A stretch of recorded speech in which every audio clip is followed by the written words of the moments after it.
Hello dear. तो आज हम एंगल 90 लेके चलने वाले हैं और उसमें हम देखेंगे कि जो ट्रिगोनोमेट्रिक रेशियोज़ है उसका मान 90 डिग्री पे कितना आता है, ठीक है। और उसमें हम प्रूफ करके भी देखने वाले हैं तो कि वो कैसे आया जो। तो चलिए स्टार्ट करते हैं। इसमें कोई मतलब कि ज़्यादा कुछ नहीं देखना है कि कौन सा त्रिभुज लें या क्या एंगल के बेस पे क्या होना चाहिए। एंगल के बेस पे तो फिक्स है और साइड के बेस पे क्या होना चाहिए। इसमें सिंपल सा समकोण त्रिभुज ले लेते हैं, ठीक है। राइट एंगल ट्रायंगल ले लिए हम, नाम दे देते हैं ABC और यहाँ पे 90 डिग्री का कोण बन रहा है, ठीक है। और इसमें जो है थीटा आप कहीं पे भी मान सकते हैं, दोनों न्यून कोण में से कहीं भी। अगर हम यहाँ लेते हैं थीटा, ठीक है, तो इसके हिसाब से ये लंब हो गया, ये आधार है और ये कर्ण है। और इसमें हमें क्या लाना है, इसमें हमें थीटा बराबर 90 डिग्री लेके चलना है ना। तो इस थीटा को ऐसे मतलब करना है कि इस थीटा 90 में कन्वर्ट हो जाए। तो ये कब हो सकता है, आप इसको देखिए, उसके बाद इसको रियलाइज करिए कि अगर हम इसको मतलब कि थीटा है उसको हम किधर की ओर बढ़ाएंगे तो ये थीटा का मान बढ़ेगा।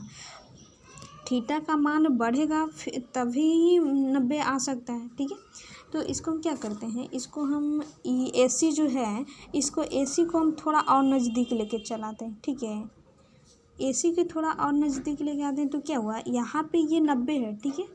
ये 90, इसको देख के भी आप मतलब कि सोच सकते हैं कि यहाँ 90 है, इसका मतलब इसको हम थीटा को यहाँ लेके आएंगे तो मेरा 90 हो जाएगा थीटा, ठीक है। तो इसको हम क्या करते हैं, AC को यहाँ था यहाँ लेके आए, अब इसको फिर यहाँ लेके आते हैं। एक समय देखेंगे कि ये इस पे ओवरलैप कर गया, AC जो है इस पे ओवरलैप कर गया। तो AC जब इस पे ओवरलैप करेगा तो क्या होगा, AB बराबर AC हो जाएगा, ठीक है। और ये जो BC है वो BC क्या हो रहा है, AC यहाँ आया तो BC फिर इतना रहा, AC यहाँ आया तब BC इतना रहा। फिर अगर जब यहाँ पे AC ओवरलैप करता है तो BC तो शून्य हो जाता है, BC रहता ही नहीं है, तो 0 हो गया। BC कितना हो गया, 0 हो गया। AB जो है, AB बराबर हो गया AC। तो 90 में यही होता है कि 90 में जो लंब है वो लंब बराबर लंब जो कि त्यों रहता है और आधार 0 हो जाता है। 90 में क्या होता है कि लंब जो कि त्यों रहता है, आधार 0 हो जाता है। लेकिन वहीं अगर थीटा बराबर 0 डिग्री बनता है तो उसमें क्या होता है, जो लंब बन रहा है वो 0 हो जाता है और आधार AC के बराबर हो जाता है। यानी आधार जो है AC को कह सकते हैं कि आधार के बराबर हो जाता है, ठीक है। तो 0 और 90 में यही अंतर है, बाकी सब प्रोसेस सेम ही रहता है, ठीक है। तो चलिए अब हम स्टार्ट करते हैं। अब मेरा सब कुछ हो गया, यहाँ पे देखो AB बराबर हो गया AC, यानी लंब बराबर कर्ण हो गया, आधार भी निकल गया 0। अब हमें सिर्फ रेशियो निकालना है, ठीक है। जैसे साइन 90 डिग्री की बात करें तो साइन थीटा का मान कितना होता है, लंब बटा कर्ण। लंब कौन सा है, AB है, ठीक है। और कर्ण कौन सा है, AC है। यहाँ पे कर्ण AC है, कर्ण बराबर क्या है, AB दिया हुआ है, तो इसको हम AB बटा AB लिखेंगे, आ गया एक। उसी प्रकार अगर हम cos 90 डिग्री की बात करें तो cos 90 डिग्री बराबर क्या होता है, आधार बटा कर्ण होता है। आधार कितना है, आधार कितना है, 0, और कर्ण को ऐसे ही छोड़ देते हैं, कर्ण है कितना, AC है, ठीक है। अगर हम 0 को AC से भागा दें, यहाँ पे हम देख लेते हैं क्योंकि ज़्यादातर हमें पता नहीं चलता कि कब मतलब कि कैसे आया। तो AC है, AC को 0 से हम भागा देंगे तो AC को हम कितना मतलब कि कितना से गुना करेंगे तो 0 आएगा, 0 से, तो आ गया मेरा 0, ठीक है। उसी प्रकार अगर हम tan की बात करें तो tan 90 डिग्री बराबर क्या होता है, tan 90 को यहाँ पे हम ये ना पुट करके लंब बटा आधार, और इसको हम ऐसे बता देते हैं क्योंकि हम पहले भी बता चुके हैं कि tan थीटा बराबर क्या होता है, तो साइन थीटा अब बटा कॉस थीटा होता है, ठीक है। तो साइन थीटा बराबर टेन थीटा बराबर क्या होता है, साइन थीटा बटा कॉट थीटा, यानी जो थीटा है वो दोनों में इक्वल रहता है। तो थीटा को कोई चेंज नहीं करेंगे, जितना टेन में हो उतना साइन और कॉस में देंगे, और देखेंगे कि साइन 90 का मान हमने कितना निकाला 1, और कॉस 90 का 0। अब 1 है और यहाँ पे 0 है, यानी 0 से 1 में भागा देंगे, 0 से 1 में भागा देंगे तो कितना आएगा। तो इसको हम डिफाइन नहीं कर पाएंगे, तो इसको लिखेंगे इन्फिनेटिव, ठीक है। उसी प्रकार से हम सेक 90 डिग्री, कॉट 90 डिग्री और कॉसेक 90 डिग्री को ये आपको निकालना है, ठीक है।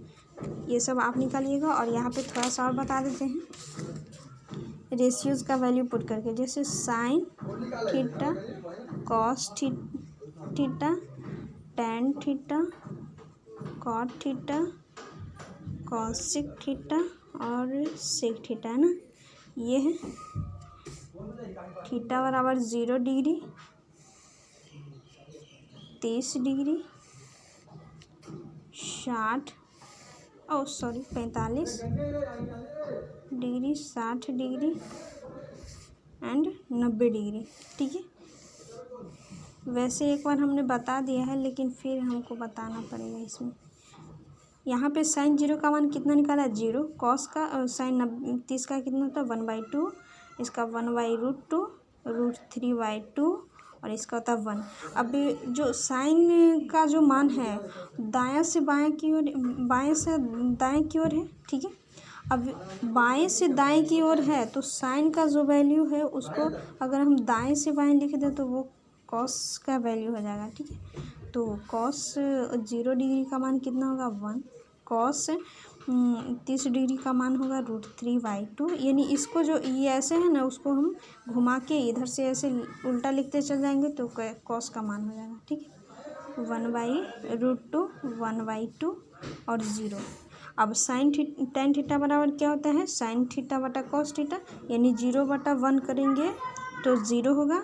उसके बाद ये कितना होगा, इतना बटा इतना करेंगे तो ये 2 ख़त्म, यानी 1/√2, इसको करेंगे तो 1, ये आ जाएगा √3, और ये क्या है 1/0 होगा, यानी अनडिफाइंड है। उसके बाद कॉट, इसके उल्टा हो जाएगा, टेन के उल्टा क्या होता है कॉट होता है, तो इसके उल्टा ये हो जाएगा, यानी अनडिफाइंड √3 1, 1/√3 और ये हो जाएगा 0। उसी प्रकार अगर देखें तो साइन का उल्टा कौन होता है कॉसेक, तो साइन का जो वैल्यू है तो 0/1 है, उसको लिखेंगे क्या 1/0, यानी अनडिफाइंड। उसके बाद 2, उसके बाद √2 और 2/√3 होगा, उसके बाद ये 1 रहेगा। और कॉस के उल्टा कौन है सेक, तो उसी प्रकार सबको उल्टा देते हैं 2/√3, √2, 2 और ये 0/1, ये अनडिफाइंड हो जाएगा, ठीक है। अब इसमें जो मान आया है हमको नज़दीक से देखना है बारीकी से कि मतलब कि क्या इसमें हो रहा है, ठीक है।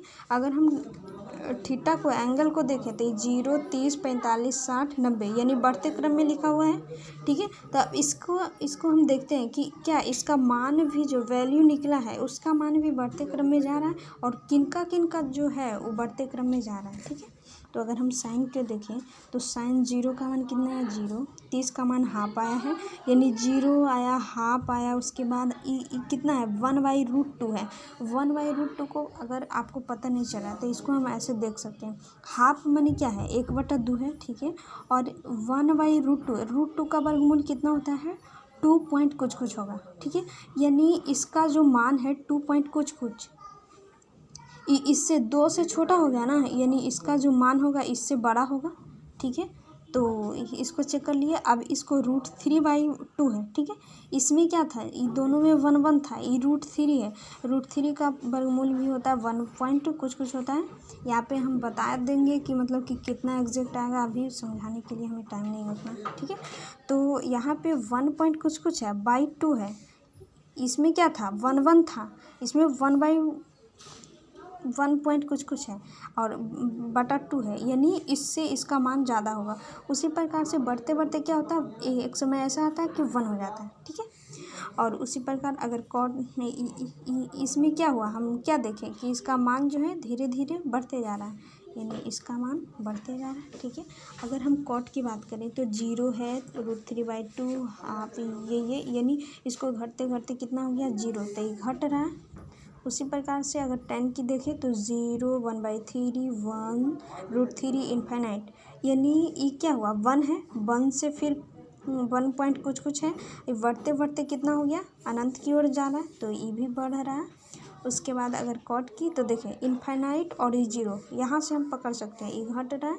उसके बाद ये इन्फाइनाइट है, ये भी घट रहा है।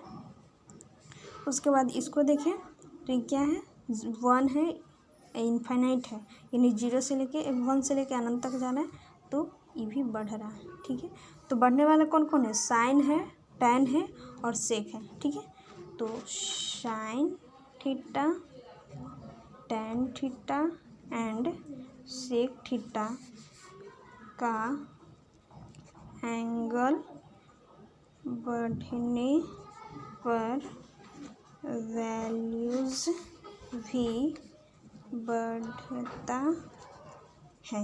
ठीक है, साइन में ऐसा होता है, साइन टैन और सेक में उसी तरह से cos theta, cot theta and cosec theta का